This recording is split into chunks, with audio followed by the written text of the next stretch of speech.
السلام عليكم. لا تنسوا الاعجاب بالفيديو والاشتراك في القناة تشجيعا لنا لنستمر بنشر المزيد إن شاء الله. السلام عليكم ورحمة الله تعالى وبركاته. برشلونة يفوز على ريال مدريد وديا ب3 أهداف مقابل 0 في مباراة حضرها 82 ألف متفرج. حسم برشلونة المباراة الودية ضد غريمه التقليدي ريال مدريد بالفوز عليه بنتيجة 3 مقابل 0.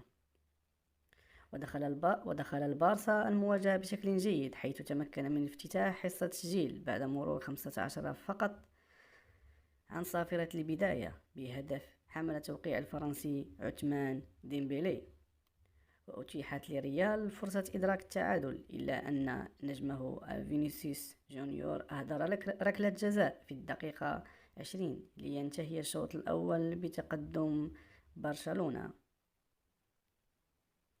وخلال الشوط الثاني دخل المغربي عبد الصمد الزنزولي بديلا في الدقيقة 77 مكان زميله رولاند أروخو. ومع اقتراب المباراة على نهايتها أضاف بطل إسبانيا الهدف الثاني عن طريق فيرمان لوبيز مارتين في الدقيقة 85، ثم سجل فيرنان توريس الهدف الثالث في الدقيقة 90.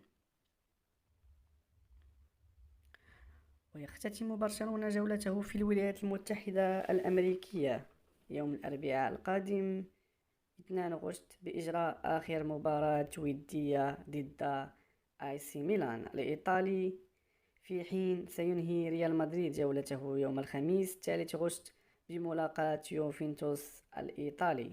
ويبدأ ريال مدريد مشواره بشكل رسمي في الموسم الجديد بملاقاة أتلتيكو بيلباو في الجولة الأولى من الدوري الإسباني يوم 12 أغسطس المقبل، في حين سيواجه برشلونة في الجولة الأولى فريق ختافي يوم 13 من نفس الشهر. وقبل ذلك سيلعب ضد توتنهام هوتسبور الإنجليزي 8 أغسطس في كأس غامبر الودية.